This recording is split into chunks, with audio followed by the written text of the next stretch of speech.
Allora,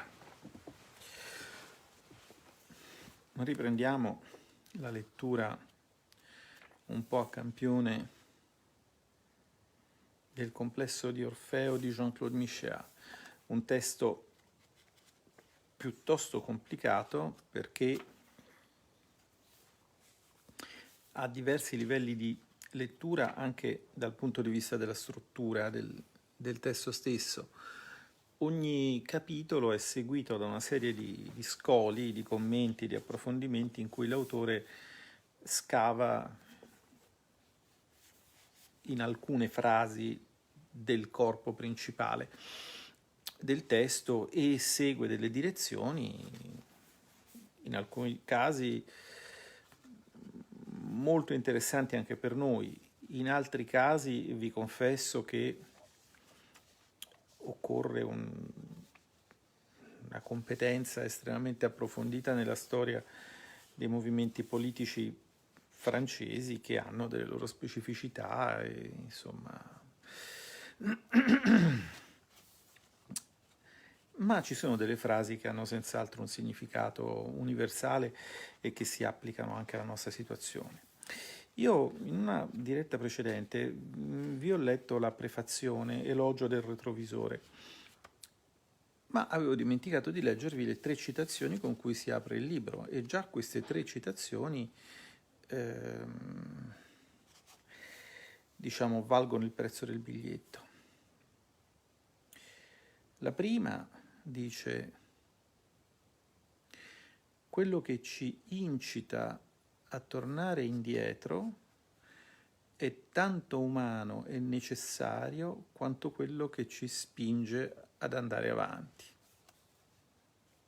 Pierpaolo Pasolini. Credo che ci siano anche altri riferimenti, se non ricordo male, a Pasolini nel testo, ma insomma, vabbè, questo è poco rilevante qui. Seconda citazione di apertura. Lo sradicamento sradica tutto, tranne che il bisogno di radici. Questa è di Christopher Lasch, che non so chi sia, non è il mio business, magari qualcuno di voi lo sa. E poi la citazione più lunga di apertura è la terza,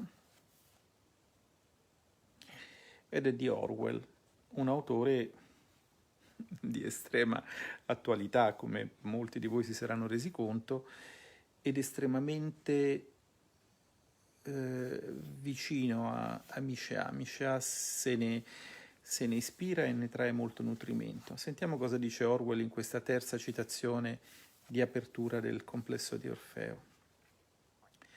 Oggi è un luogo comune dire che ogni nostalgia del passato ha qualcosa di morboso. Bisognerebbe quindi in apparenza vivere in un eterno presente in cui i ricordi scompaiano da un istante all'altro e in cui il passato non viene evocato, ove mai lo sia, che per ringraziare Dio di quanto la nostra sorte sia migliorata.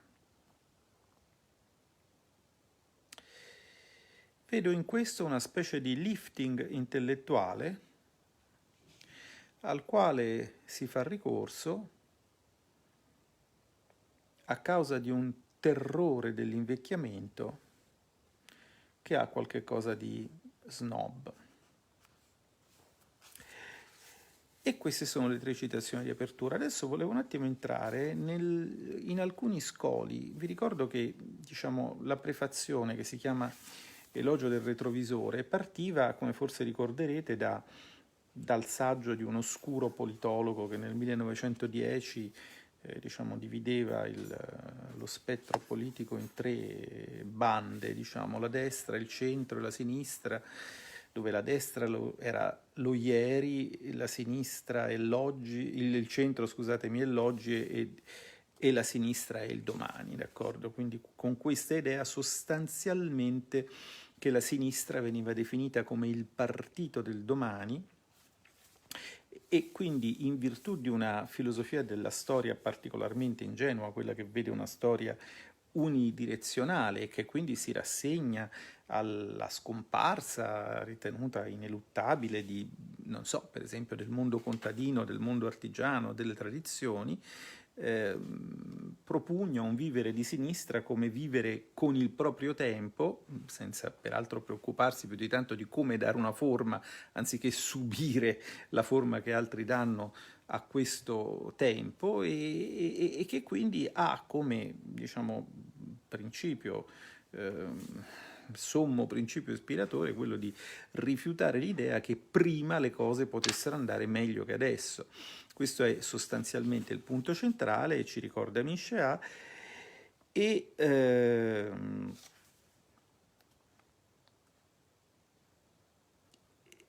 quindi il tabù fondatore, come dice lui, di qualsiasi, di ogni pensiero politico di sinistra, è questa proibizione di, religiosa di guardare indietro, che viene assimilata naturalmente da Miscea al mito di Orfeo, il quale, come ricorderete, era sceso agli inferi per recuperare Euridice e a forza di, diciamo, rintontire con la sua lira Ade, peraltro di lira poi parliamo in una prossima diretta, preparatevi, si parlerà di lira. Già immagino i grufolanti dei vari media mentecatti e cialtroni che Bagnai parla di lira. Si parlerà di lira perché si parla ovviamente di Orfeo. Dopo aver appunto annoiato sufficientemente Ade gli concede di tornare in superficie dagli inferi con Euridice, ma a patto che non si volti mai indietro fino a quando sono usciti. Poi sapete che lui si volta indietro, Euridice rimane all'inferno, lui esce e insomma, siccome, diciamo così, il 2020 è un anno abbastanza sfortunato, ma la sfortuna neanche essa è un nostro assoluto privilegio, lui dopo viene sbranato, diciamo dilaniato più esattamente dalle baccanti, insomma, per non farsi mancare niente. D'altra parte questa storia del non guardarsi indietro non è solo una storia della mitologia greca, perché sapete che c'è un ottimo precedente in un altro tipo di racconto, quello della Bibbia, Sodoma, la pioggia di fuoco e la statua di sale. Insomma, voi ricorderete, siete sicuramente, almeno fate finta su Twitter di essere particolarmente addentro, insomma, vedo molti teologi, come vedo molti economisti e molti allenatori di squadre di calcio, ma magari qualcuno forse la Bibbia forse l'ha letta o forse l'ha sentita togliendosi le cuffiette con la partita di calcio ammessa la domenica, quindi saprete di che cosa parlo. Bene, tutto l'affetto che ho per voi comunque naturalmente. Allora, vorrei recuperare nel quadro di questo discorso alcune frasi cui l'autore aggancia degli scoli e leggervi gli scoli che reputo, diciamo, secondo me, insomma, adesso ho dato una scorsa, sinceramente dovendo abbattere tutte le gradite email dei vostri auguri, non è che mi sia preparato molto per questa diretta, d'altra parte il bello è la spontaneità e quindi non sono solito prepararmi, ma insomma, vedete come funziona, vi faccio vedere, per esempio, ecco, vediamo un po' se riesco, ecco, qua, per esempio c'è una B che voi vedete al contrario nel corpo del testo, ecco, quello significa che lì c'è lo scolio B. A che frase è agganciato? Vi dico qual è la frase e poi passo allo scolio. La frase è questa.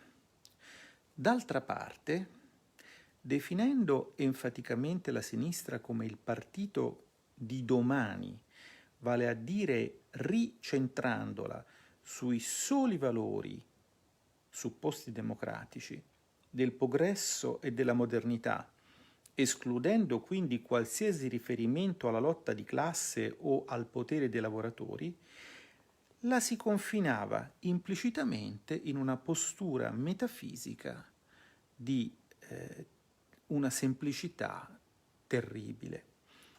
Vediamo lo scolio B che cosa dice. Lo scolio B si aggancia alle parole qualsiasi riferimento alla lotta di classe o al potere dei lavoratori. Ben inteso, la sinistra francese non aveva mai smesso di definirsi, a partire dal 1815, come il partito del movimento, del progresso e dell'illuminismo, delle luci, des Lumières. Ma lungo il XIX secolo la maggior parte dei suoi rappresentanti, per motivi che dipendevano in primo luogo dalla natura aristocratica dell'Ancien Régime, non separavano, se non raramente, la causa del progresso e la causa del popolo, per riprendere qui il nome del giornale fondato nel 1948 da Georges Sand.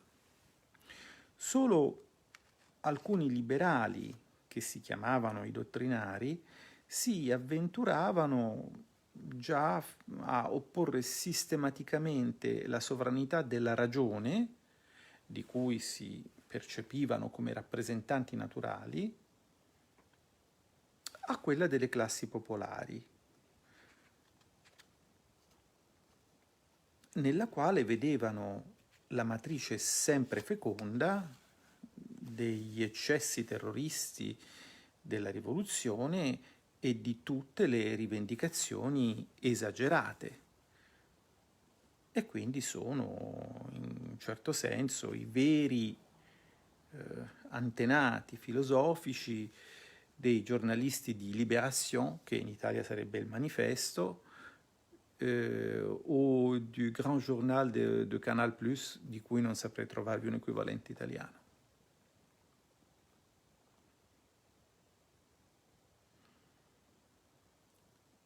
Di converso, una volta che la sinistra si è ricentrata definitivamente sulla sua unica funzione avanguardista, un processo che in Francia troverà compimento solo nell'era di Mitterrand, niente potrà più impedire agli intellettuali e agli artisti che si riferiscono ad essa di vivere oggi come i rappresentanti eroici di una minoranza illuminata o di un partito dell'intelligenza, che operano per definizione nel senso della storia, vale a dire nel senso della globalizzazione, e profondamente convinti che le insopportabili tendenze populiste delle classi inferiori, questo universo grufolante e nauseabondo, costituiscano il solo pericolo suscettibile di minacciare gli equilibri delicati e sottili della società aperta. E, naturalmente, per lo stesso motivo, i privilegi così legittimi di queste minoranze illuminate.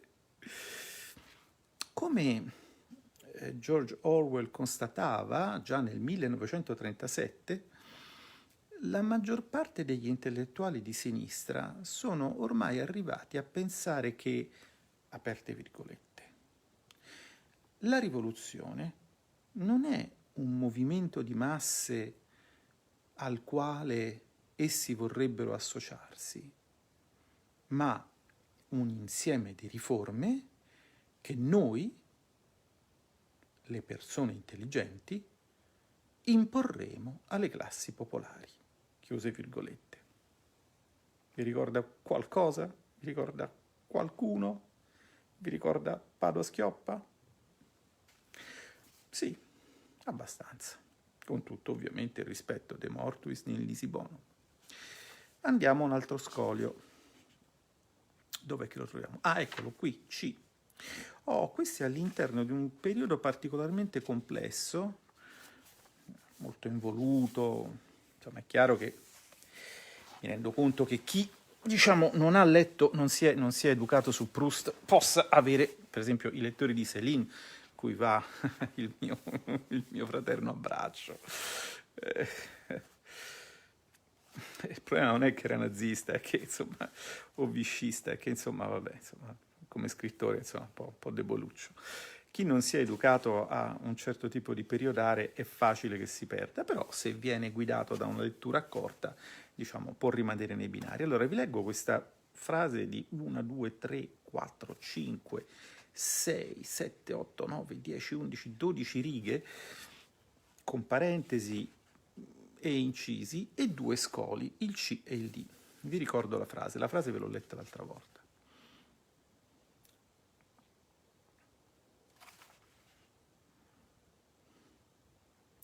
E si riferisce alla stupefacente psicologia dell'uomo moderno di sinistra, quell'oggetto che noi abbiamo un po',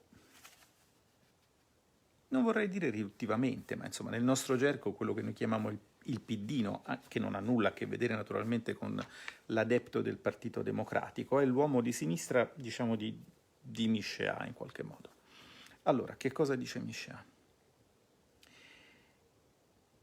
È soprattutto, anzi scusatemi, è innanzitutto alla luce di questa fede ingenua nell'esistenza di un senso della storia, inteso come direzione della storia, la certezza, per esempio, della scomparsa ineluttabile del mondo artigianale o contadino, o su un altro registro della scomparsa ineluttabile della gelosia e dei dolori d'amore, e alla luce dell'universalismo astratto che ne è il fondamento abituale, l'idea che l'abolizione delle frontiere e lo sradicamento generalizzato costituirebbero la condizione preliminare di un mondo riconciliato con se stesso, che è possibile comprendere la stupefacente psicologia del piddino, dell'uomo di sinistra moderno. Questa è la frase. Gli scoli sono due, il C e il D. Il C si riferisce a questo frammento, l'abolizione delle frontiere e lo sradicamento generalizzato, scolio C. Se l'universalismo della sinistra è innanzitutto erede di quello della filosofia dell'illuminismo, non dovremmo comunque dimenticare le sue radici cristiane e in particolare la sua origine paolina. È un punto sul quale Alain Badiou, che non conosco, ha avuto il grande merito di insistere. Per San Paolo, in effetti, nel regno di Dio non esisteranno più né, aperte virgolette, né ebrei né greci, né schiavi né padroni, né maschi né femmine. Lettera ai Galati 3:28. Perché allora tutti saranno solo uno in Cristo. In questa concezione disincarnata o transgender dell'universale, che ai giorni nostri ritroveremmo come fondamento delle grandi battaglie civili contro qualsiasi forma di discriminazione, che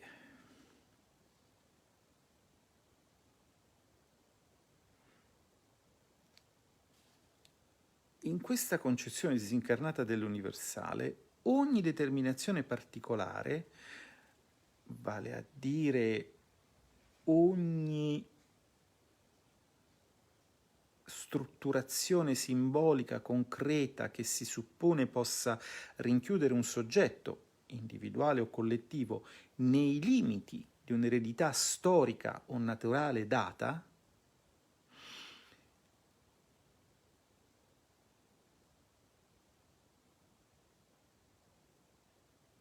deve essere pensata come un ostacolo all'avvento di un ordine giusto e di conseguenza come una configurazione politicamente scorretta che è indispensabile sradicare il più presto possibile.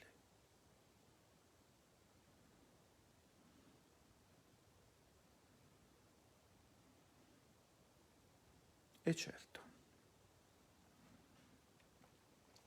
Questo è, in fin dei conti, il significato ultimo della perpetua crociata della sinistra e dell'estrema sinistra contemporanea contro tutto quanto potrebbe implicare una qualsiasi forma di filiazione o di identità individuale e collettiva,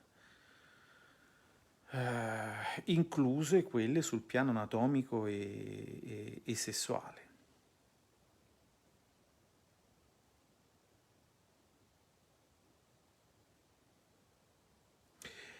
Judith Butler, figura emblematica della sinistra americana moderna che mi onoro di non conoscere, considerava per questo motivo la drag queen come il solo soggetto politico rivoluzionario capace di sostituire efficacemente il vecchio proletario della dottrina marxista. Quindi se fra di voi c'è qualche rivoluzionario, vada a comprarsi, diciamo, dei collant. Se quindi la legge del progresso è quella che deve condurre inesorabilmente dalle soffocanti società chiuse alla meravigliosa società aperta, quella che obbliga, in altri termini, l'insieme delle civiltà esistenti, dal mondo islamico alle tribù indios dell'Amazzonia, a rinunciare a poco a tutte queste limitazioni arbitrarie che fondavano la loro identità contingente per dissolversi trionfalmente nell'unità post-storica, nel senso in cui la intendeva Fukuyama, di una società mondiale uniformizzata, unità il cui motore non potrebbe evidentemente essere altro che lo sviluppo del libero scambio, dei diritti dell'uomo e della cultura mainstream. Se le cose stanno così, si comprende allora quello che costituisce la coerenza filosofica della sinistra moderna. Per quest'ultima, in effetti, è necessariamente un'unica cosa rifiutare l'eredità oscura del passato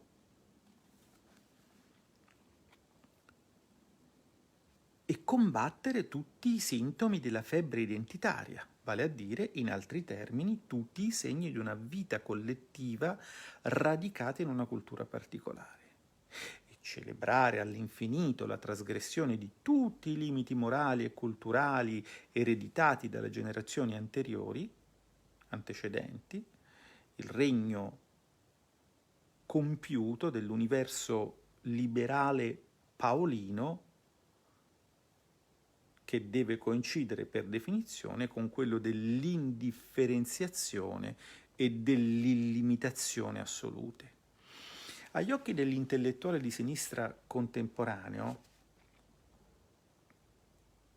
va necessariamente da sé che il rispetto del passato, la difesa dei particolarismi culturali e il senso dei limiti non sono altro che le tre teste ugualmente mostruose della stessa idra reazionaria. Un tale sforzo di epurazione e di eradicazione generalizzata, facciamo tabula rasa del passato, ha tuttavia una contropartita filosofica. Essa richiede in effetti che si cancelli con un tratto di penna tutta la rivoluzione teorica portata a termine da Hegel e, al seguito di Hegel, da Marx e dai fondatori del movimento operaio socialista, e che si torni quindi al di qua dell'idea secondo cui l'accesso alla vera universalità, a quello che Hegel chiamava l'universale concreto, non risulta mai dalla negazione pura e semplice delle determinazioni particolari esistenti, per esempio dalla negazione delle tradizioni, dalla negazione delle forme di cultura, dalla negazione delle identità, delle lingue, delle appartenenze precedenti. Ma il progresso non risulta dalla negazione, ma risulta dal loro superamento dialettico, dalla loro Aufhebung, come direbbe Vladimiro Giacquet, che sopprime queste determinazioni conservandole. Lo so, qua è un po' filosofico, ma amici cari, se siete di sinistra dovete far finta di capire, ma non avete capito, e se capite credo che dovreste vergognarvi. Se siete di destra non siete tenuti a far finta di capire, noi siamo più liberi, potete anche dirlo ma credo che abbiate capito di che cosa stiamo parlando. Ed è per questo che nelle pagine che seguono cercherò di tornare nel modo più chiaro possibile su questa questione assolutamente cruciale dei rapporti filosofici fra l'universale e il particolare. È una questione che può a prima vista sembrare inutilmente metafisica, ma come vedremo è proprio questa questione che domina in ultima istanza la comprensione politica del mondo in cui viviamo e che può da sola, solo lei, illuminare l'impasse politica assoluta in cui la sinistra contemporanea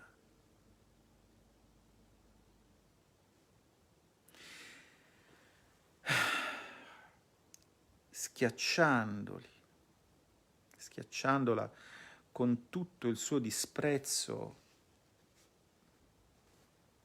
asseritamente universalista, ha scelto di abbandonare senza armi né bagagli l'immensa maggioranza dei lavoratori e delle categorie popolari.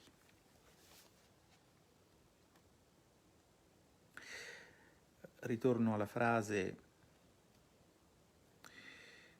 vi ricordate, no? L'idea che l'abolizione delle frontiere e lo sradicamento generalizzato costituirebbero la condizione preliminare di un mondo riconciliato con se stesso, no? Questa idea che se non ci sono i confini non si fanno le guerre per difendere i confini, però quindi di fatto, diciamo, senza confini avremmo il vantaggio che esisterebbero solo le guerre civili, perché non possiamo pensare che l'abolizione dei confini abolisca i conflitti, mi sembra del tutto evidente, no? L'abolizione dei confini abolisce solo i luoghi dove puoi rifugiarti nel caso in cui scoppi un conflitto.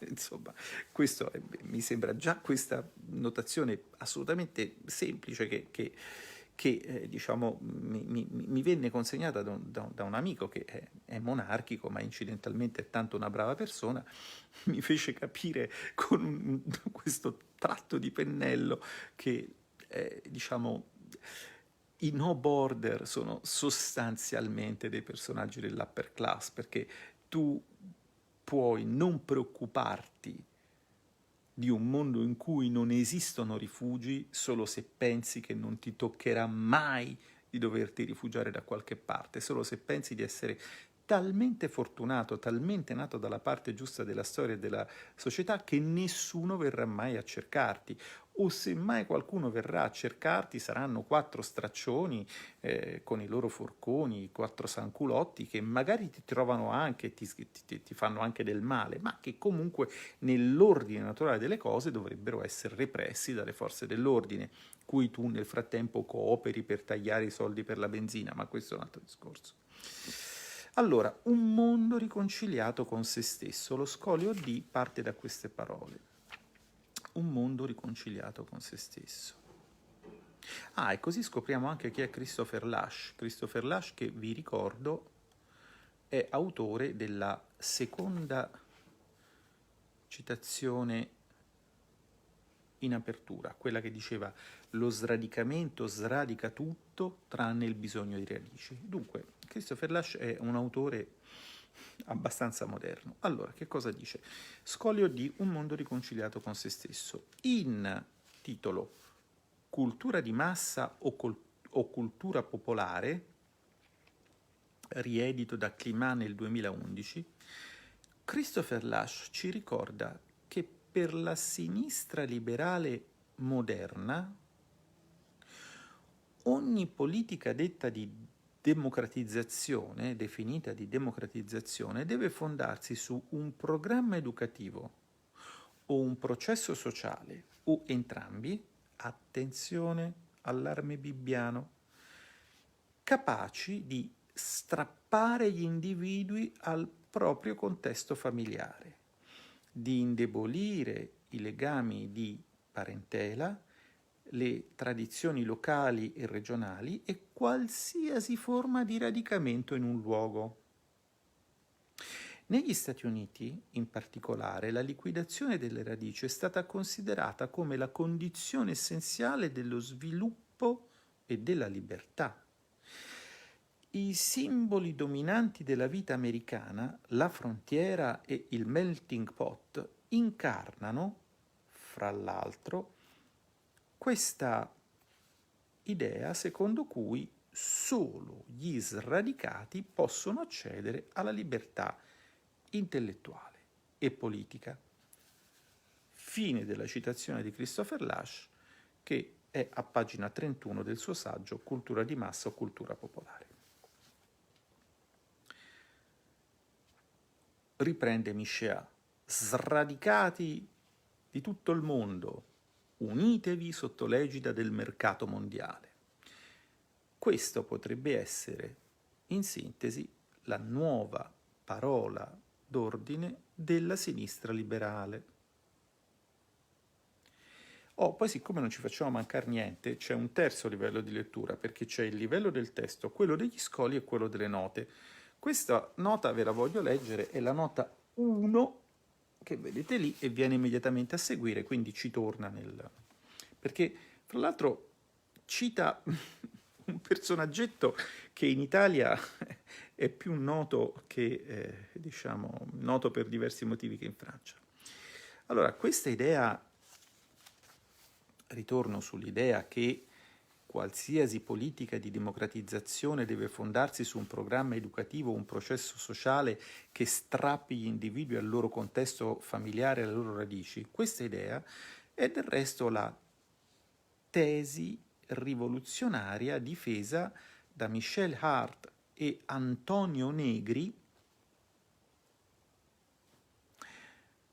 in Impero, Empire, veramente, edizione Exil, e se si chiama Exil un motivo ci sarà, edito nel 2000. Per essi, in effetti, come per Alain Badiou, è il fatto stesso di aver rotto con la propria nazione di origine che, attenzione, allarme Negrieri, fra l'altro, oltre che allarme Bibbiano, è fantastico questo libro, ragazzi. Allora, allarme Bibbiano, allarme Negrieri. Riprendo la frase per non farvi perdere il filo. Tenete questi due allarmi accesi. Per essi, in effetti, come per Alain Badiou, è il fatto stesso di aver rotto con la nazione di origine che conferirebbe ai migranti del mondo intero una coscienza politica necessariamente superiore a quella dei lavoratori del paese che li accoglie. Analisi che li conduce logicamente, seguendo Gilles Deleuze e Félix Guattari, a sostenere con entusiasmo tutti gli sviluppi del capitalismo contemporaneo, perché è esattamente la grandezza storica di quest'ultimo che consiste nel fatto di esigere una mobilità crescente della manodopera e migrazioni continue attraverso le frontiere nazionali. Ed è bellissima questa cosa. Cioè, vi rendete conto del delirio dei negriani? Io, per carità, ne ho conosciuto anche qualcuno, sono anche andato a Padova, insomma, quando ero di sinistra. Quindi la cosa fantastica è così. Quindi il capitalismo sostanzialmente è una grande forza rivoluzionaria, perché siccome mettendo, diciamo, in competizione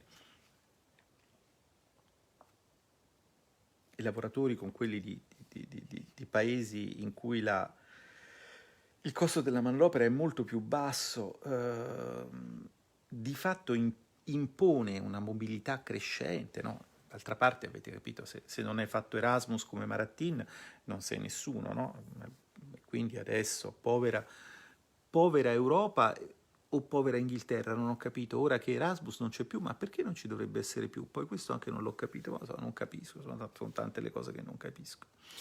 Insomma, siccome il capitalismo di fatto tratta le persone come merci, costringendole a spostarsi da un continente a un altro, importa nelle carrette del mare lavoratori a basso costo, eccetera, eccetera. Proprio per questo realizza la vera rivoluzione, perché il migrante, essendo sradicato e quindi non essendo oppresso dal retaggio delle tradizioni, perché ha rotto ogni legame con la patria e con la famiglia, è il vero rivoluzionario. E certo, è certo. Basta che abbia il tempo di leggere i saggi di Michel Hart e Antonio Negri per rendersene conto. Non escludo che possa capitare.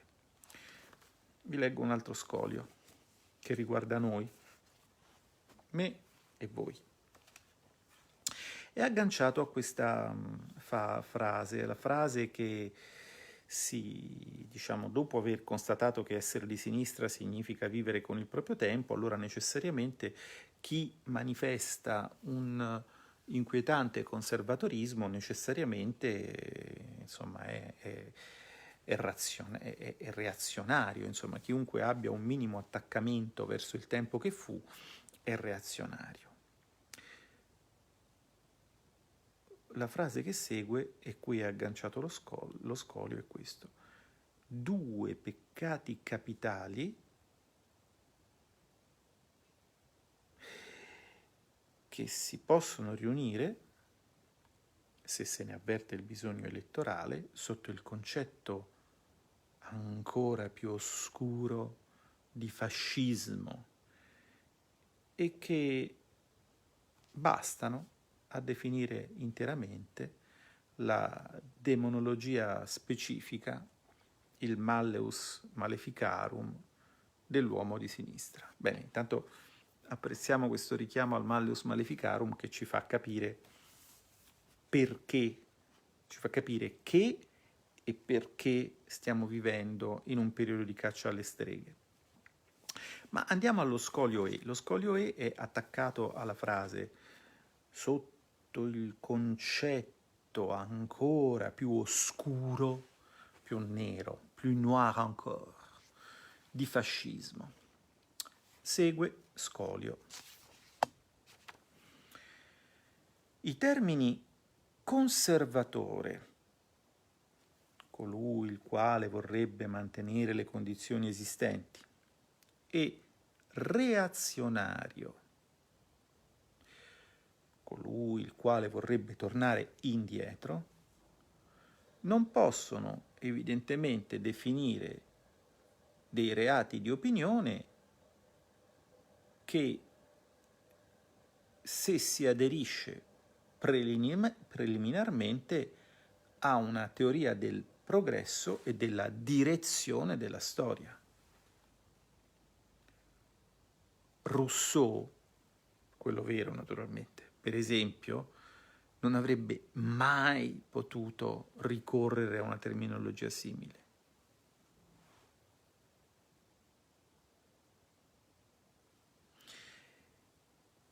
Allo stesso modo, di converso, qualsiasi militante di sinistra o di estrema sinistra moderno sarà tenuto filosoficamente a considerare il discorso sulle scienze e le arti, discours sur les sciences et les arts, nel raro caso in cui ne abbia sentito parlare. Se non ne avete sentito parlare, googlatevi Rousseau su Wikipedia e andate a vedere che operazioncina ha fatto, un'operazioncina abbastanza alla Bagnai da giovane, insomma, si parva licet ovviamente. Come esempio, perché era, diciamo, non è nelle mie simpatie, ma quel giorno gli andava di fare il contrarian e ci riuscì abbastanza bene. Allora, riprendo la frase. Allo stesso, esattamente come Rousseau non avrebbe mai potuto, diciamo, utilizzare una simile terminologia, quella di conservatore, di reazionario, perché? Perché evidentemente era privo di questo senso naif della storia unidirezionale. Di converso, qualsiasi militante di sinistra o di estrema sinistra moderno filosoficamente sarà obbligato a considerare il discorso sulle scienze e le arti, laddove ne abbia sentito parlare, come l'esempio tipico di un pensiero reazionario. Ed è d'altra parte sorprendente, ma non diamogli questa idea, insomma, che nessuna associazione di parenti di alunni e neanche di insegnanti pedagogicamente corretti abbia ancora pensato a chiedere la messa all'indice definitiva delle opere nauseabonde di Jean-Jacques Rousseau. Dagli tempo. Notiamo ugualmente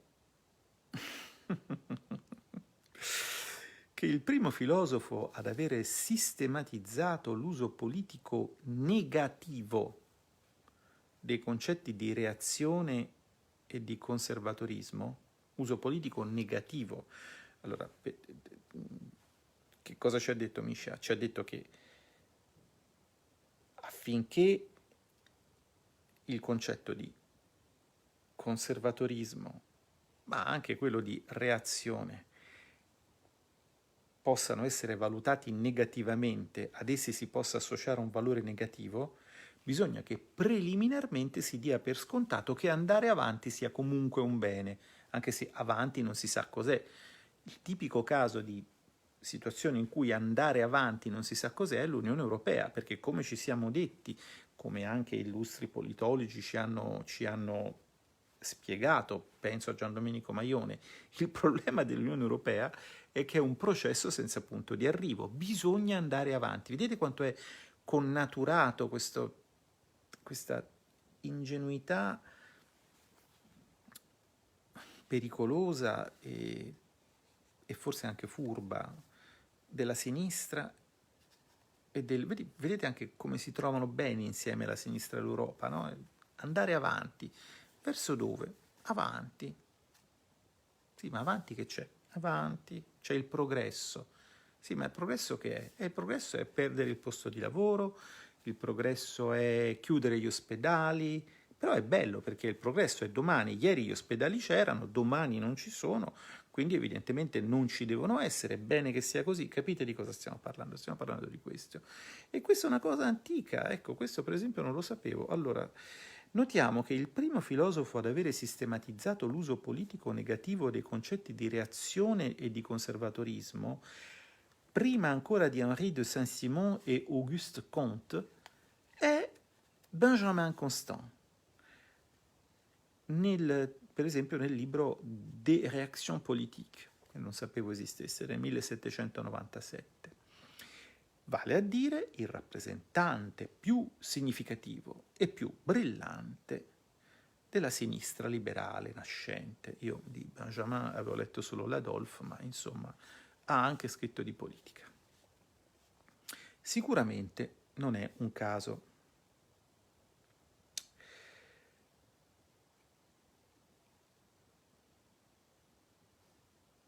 Qui c'è una di quelle belle frasi prustiane da 7-8 righe, quindi prendo un attimo le misure per non farvi perdere il filo. Provate ad esempio a difendere il principio della globalizzazione capitalista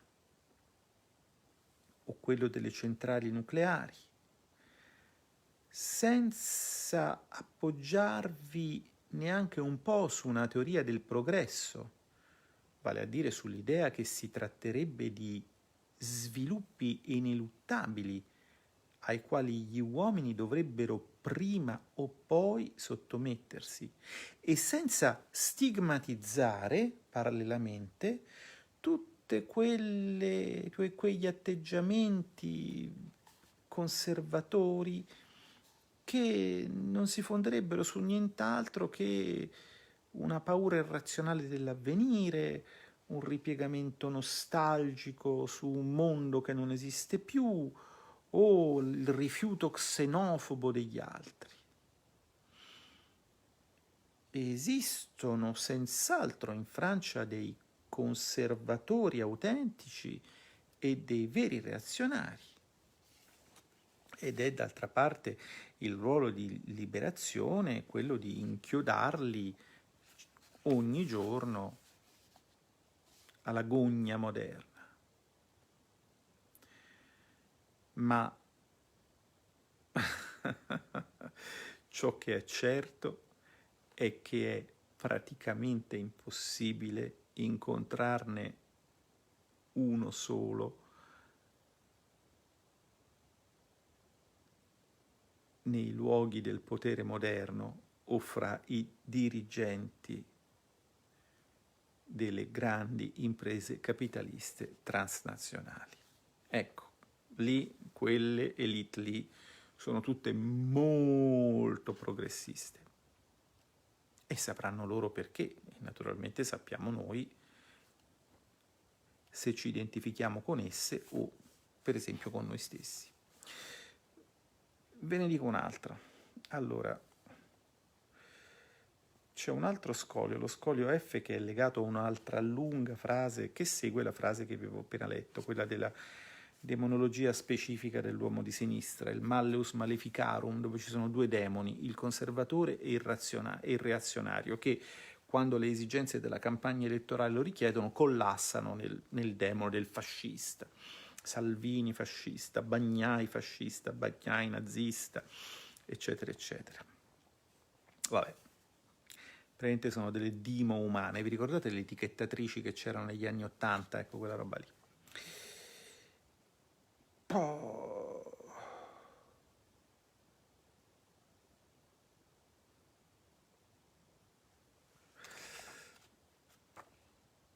Il soggetto della frase è il nostro amico Piddino, cioè l'uomo di sinistra.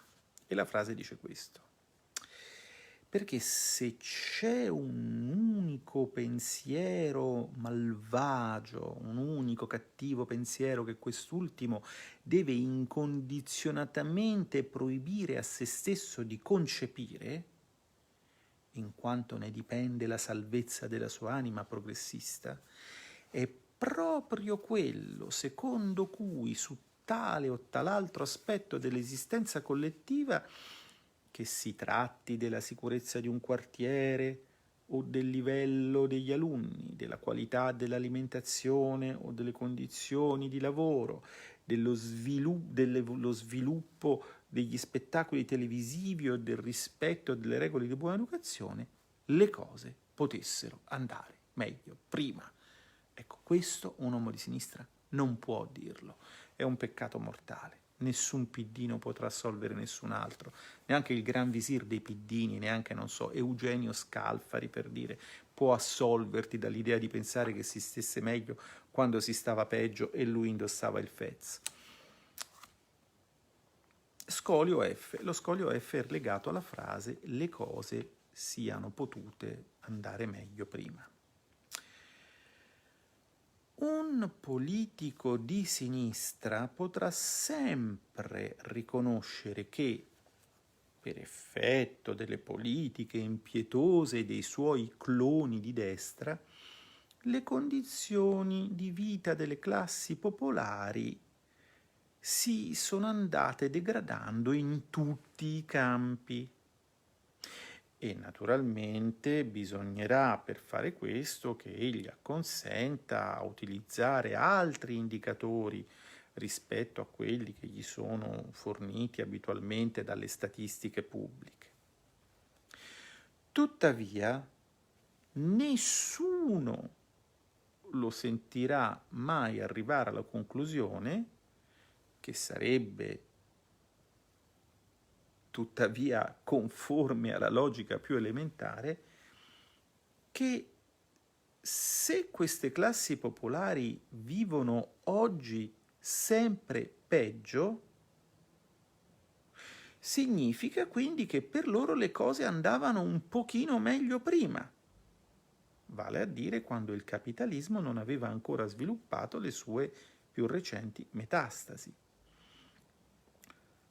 Una condizione così spaventosa lo inviterebbe in effetti a rimettere in questione l'idea che ci sia una direzione della storia che deve, per esempio, necessariamente condurre dalla selce scheggiata alle centrali nucleari e che la nostalgia, sentimento reazionario e fascista per eccellenza, infatti lo chiamiamo nostalgia canaglia, sia il crimine che contiene tutti i crimini. Eh sì, perché per l'uomo di sinistra è così. D'altra parte, quando la logica e il buonsenso si trovano così colpiti da un interdetto per effetto dei vincoli di un dogma,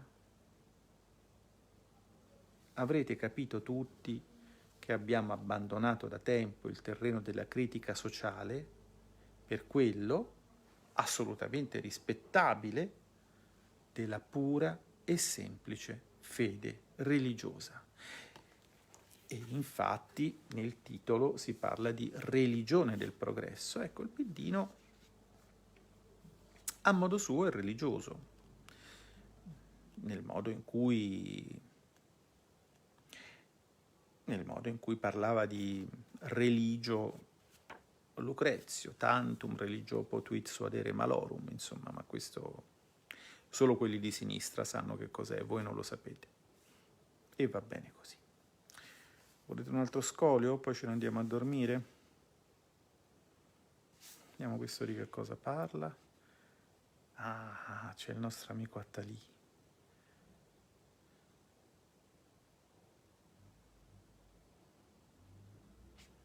E c'è anche il nostro amico Hugo. Ah, ma c'è un nutrimento ricchissimo.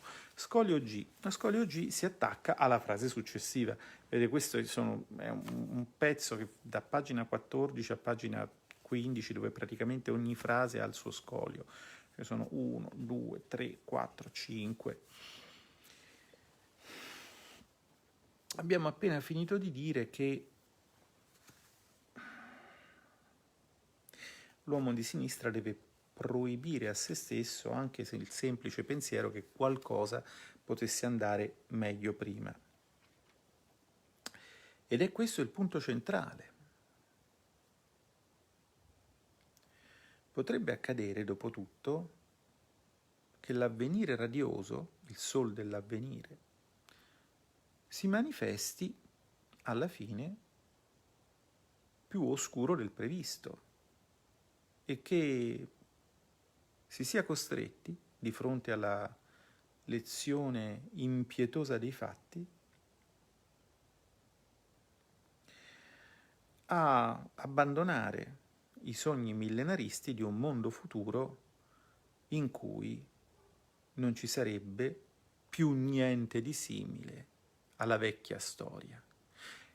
Questa menata anche ora che ci fanno con la pandemia, che il mondo non sarà più come prima, non ci sarà mai più niente di simile. Allora Scolio G si aggancia a questo. Non ci sarà più niente di simile alla vecchia storia.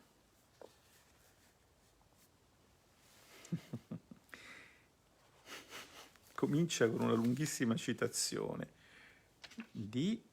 Ah, bellissima, bellissima. Ve la leggo. Ma questo poi ve lo devo rileggere nel suo contesto. Comunque, aperte virgolette. Cittadini, il XIX secolo è grande, ma il XX secolo sarà felice. Dai, a ride. Allora più niente somiglierà alla vecchia storia.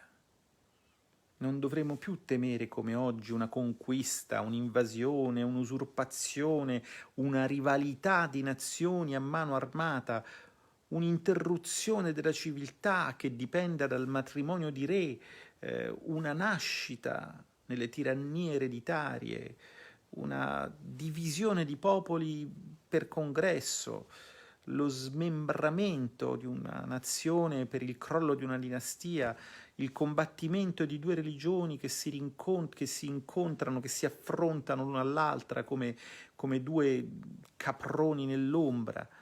Non dovremo più temere nel XX secolo la fame, lo sfruttamento, la prostituzione per détresse, per la miseria, il patibolo e la spada e le battaglie e tutto il brigantaggio del caso nella foresta degli avvenimenti. Si potrebbe quasi dire: non ci saranno più avvenimenti, saremo felici. Fine della citazione. Chi fa questo bel discorso? Nella quinta parte dei Miserabili lo fa Enjolras nel capitolo Quale orizzonte si vede dall'alto della barricata, e questo discorso di Enjolras costituisce, dice Michéa, senz'altro uno dei testi più emblematici dell'abbondante letteratura profetica della sinistra del XIX secolo.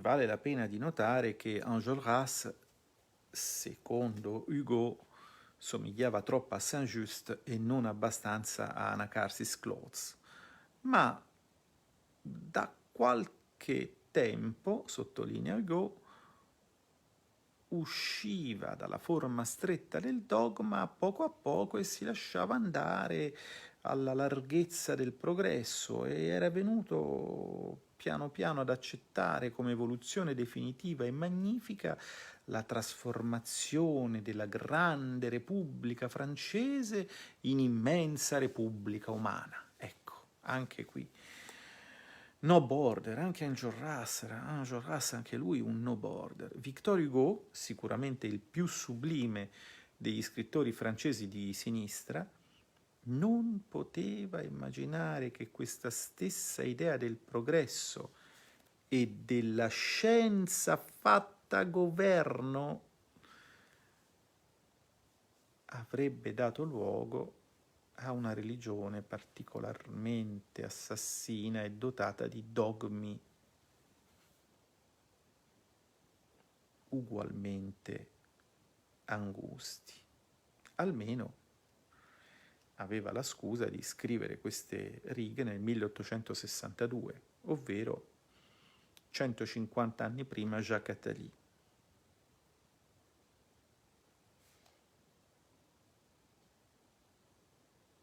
E qui c'è una nota 1 che segue la parola Attali, che forse vale la pena di leggere. Quindi siamo al terzo livello. Sono partito da una frase dell'introduzione che ha uno scolio, che ha una nota. Cioè, leggere questo libro, vi assicuro, è abbastanza un casino tenere i pezzi insieme. Però, insomma, tanto siamo in vacanza.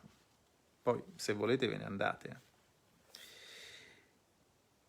Il lettore desideroso di conoscere le fonti sovietiche del pensiero di Attali consulterà con il più grande interesse La vita nel XXI secolo, opera redatta nel 1964 da Sergei Gushchev e Mikhail Vassiliev e pubblicata dalle edizioni Buchet-Chastel. Questo capolavoro della futurologia di sinistra descriveva in 250 pagine, su un fondo di celebrazione permanente dell'industria nucleare, le innovazioni tecnologiche che inevitabilmente sconvolgeranno la vita quotidiana, avrebbero sconvolto la vita quotidiana degli uomini del 2007, dalle auto plananti, che abbiamo visto solo in circostanze tragiche, fino al sovcos di sollevamento delle balene, passando per ehm, oddio, come si dice in italiano? Ragazzi, c'ho un'età, il, la- il cambiamento del corso dei fiumi sotterranei, détournement, d'accordo? Sono particolarmente rivelatori in questo senso, particolarmente rivelatore in questo senso era il capitolo dedicato attenzione, attenzione, allarme rosso. Era particolarmente rivelatore il capitolo consacrato all'evoluzione demografica del XXI secolo, che vi ricordo è quello in cui viviamo noi e in cui siamo noi purtroppo soggetti a un'involuzione demografica. Allora, particolarmente rivelatore era il capitolo consacrato all'evoluzione demografica del XXI secolo, intitolato L'età d'oro dell'abbondanza è davanti a noi.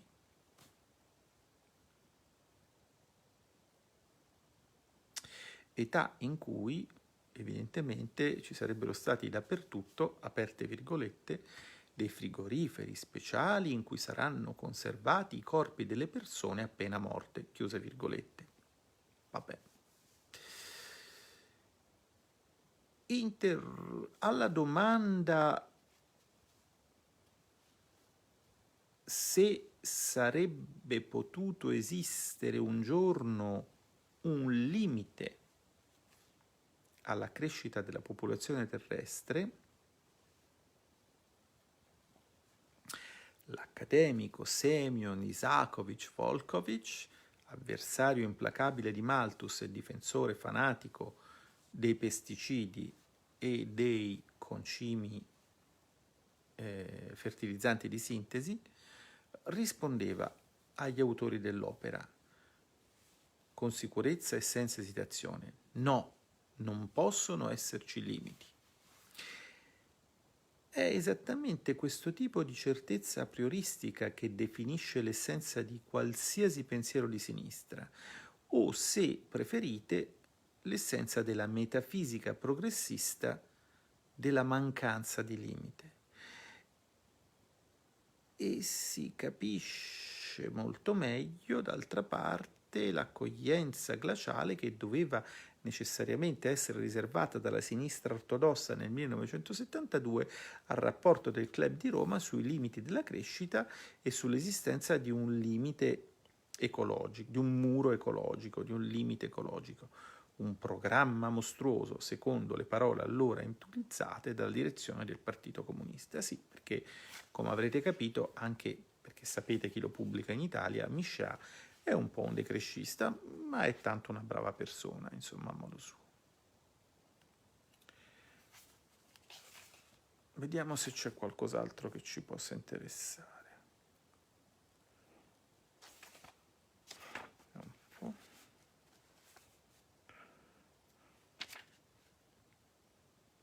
Ah, questo mi interessa. Questo è interessante perché, diciamo, e poi qua la chiudo perché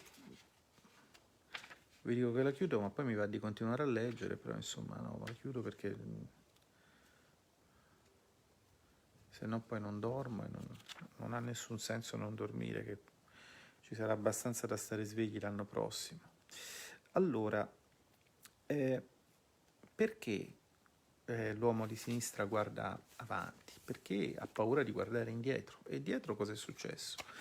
Dietro è successo qualche cosa di orrendo, come sapete, ce lo spiega nella prefazione del complesso di Orfeo Miscea. C'è il grande trauma causato dalle guerre civili del XVI e del XVII secolo, le guerre di religione, la guerra dei 30 anni, che hanno spingono naturalmente un certo tipo di pensatori politici a elaborare una filosofia politica del mai più. Non dovrà mai più succedere questo, e quindi noi neghiamo questo passato, guardiamo al futuro che sarà migliore, e così naturalmente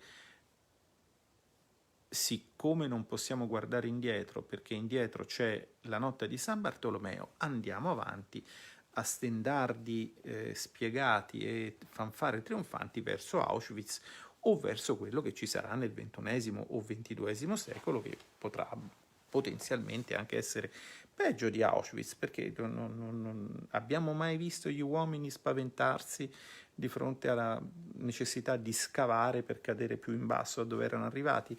Ma nel nostro piccolo abbiamo Conte, guardate quanto continua a scavare, porello.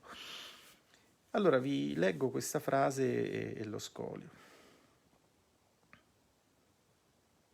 È per questo motivo che lo sviluppo a partire dal XVII secolo di una fede consolatrice in una direzione della storia non sarebbe assolutamente comprensibile senza il trauma originale delle guerre civili e di religione del XVI e XVII secolo.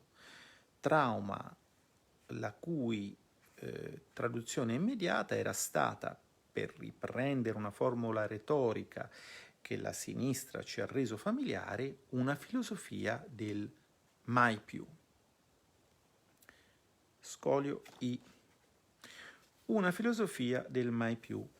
Nell'Europa moderna nascente, il trauma fondatore che i contemporanei dovevano imparare a superare collettivamente era quello delle terrificanti guerre civili di religione, quelle in cui il figlio si arma contro il padre e il fratello contro il fratello.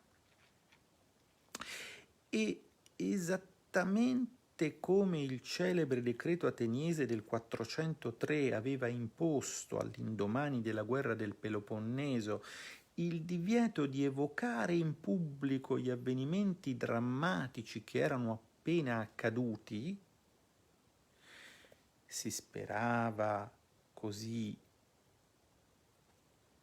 respingendo perfino il ricordo del passato, di bandire tutte le parole di divisione suscettibili di rialimentare la guerra civile fra i greci. L'editto di pacificazione dell'agosto 1570 esortava a sua volta cattolici e protestanti a respingere definitivamente la, aperte virgolette, la memoria di tutte le cose accadute da una parte e dall'altra, chiuse virgolette. Gli editti di pacificazione ulteriori, e visto che ce ne sono voluti molti, significa che la pace non ha funzionato, è un pochino come i ristori, quindi c'è stato pacificazione, pacificazione bis, pacificazione ter, pacificazione quater e pacificazione quinquies, rispettivamente nel 1573, 1576, 1577 e 1598. Tutti questi editti di pacificazione si sforzeranno in modo naturale, ma senza successo, di mantenere questo divieto di tornare sul passato, ovvero, in altri termini, di guardare indietro.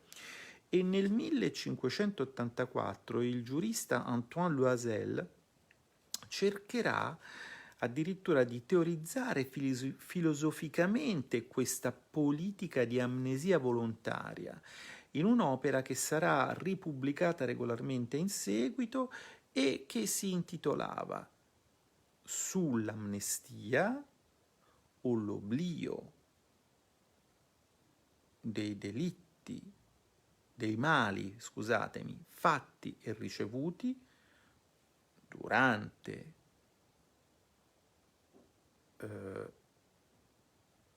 le sommosse e in occasione di esse. No, trouble non è esattamente sommosse, è durante i disordini e all'occasione, vabbè, insomma, adesso... Quindi sostanzialmente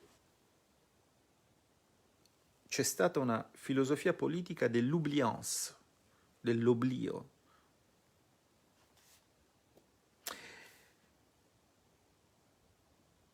È in questo contesto storico drammatico in cui il passato si supponeva fosse il focolaio naturale di tutte le possibili vendette e di tutte le parole di divisione, che si può comprendere il ruolo filosofico trainante che sarebbe stato progressivamente assegnato a partire dal secolo successivo alla rivoluzione scientifica galileiana. Attenzione, allarme Burioni. Proponendo l'immagine di un sapere oggettivo, imparziale e che riposava solo sui fatti, la scienza nuova, vabbè, lui dice scienza nuova perché per un francese, italiani e spagnoli, insomma, è la stessa cosa. La scienza nuova offriva in effetti ai pensatori politici del tempo il modello ideale di un discorso competente o more geometrico che si riteneva sfuggisse per natura a quelle parole di divisione che minacciavano senza cessa di risuscitare le crisi e la guerra di tutti contro tutti. Capito? Cioè ci vogliono i competenti con il loro sapere oggettivo, imparziale, fondato, more geometrico. Il more geometrico è Spinoza, ma insomma ci siamo capiti, il secolo è quello lì. Se aggiungiamo che questa nuova filosofia sperimentale della natura costituisce la vera matrice storica dell'idea di progresso illimitato,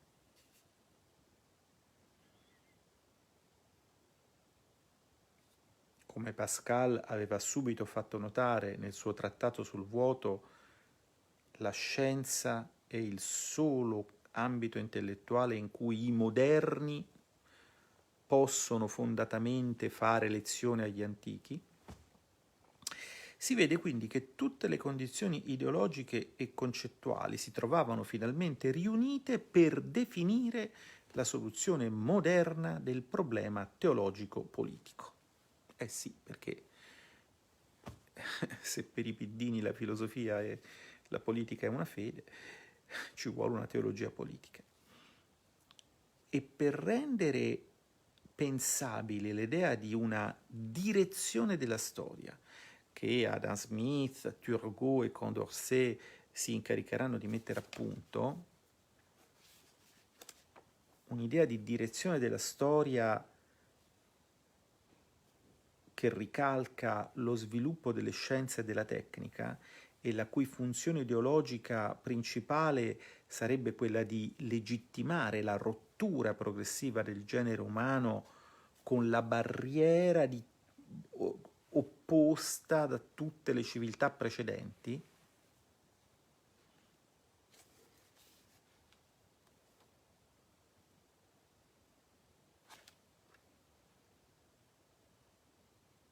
Aspettate che qua c'è un salto di pagina, sì.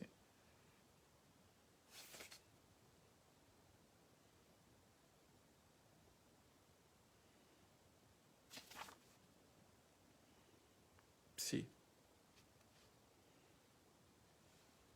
Ah, scusate, qui mi ha messo un punto ma era una virgola. Allora vi rileggo, altrimenti ci perdiamo.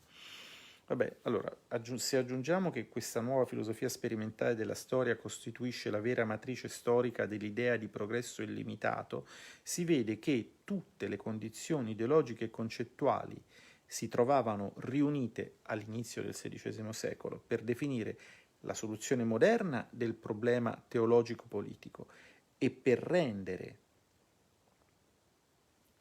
in breve tempo pensabile l'idea di una direzione della storia che Adam Smith, quindi qua siamo già nel XVIII secolo, un secolo dopo, si incaricheranno di mettere a punto.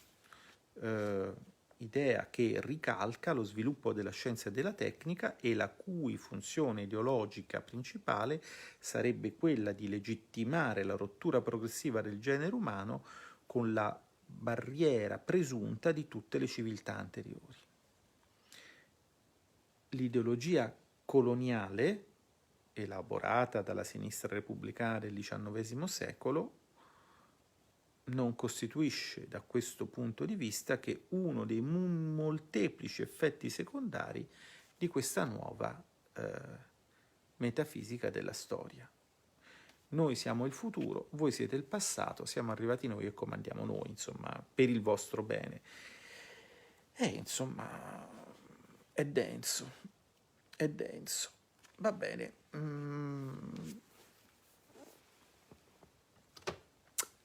Non so se me l'avete mai sentito dire,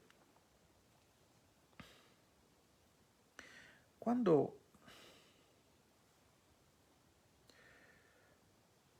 vi dico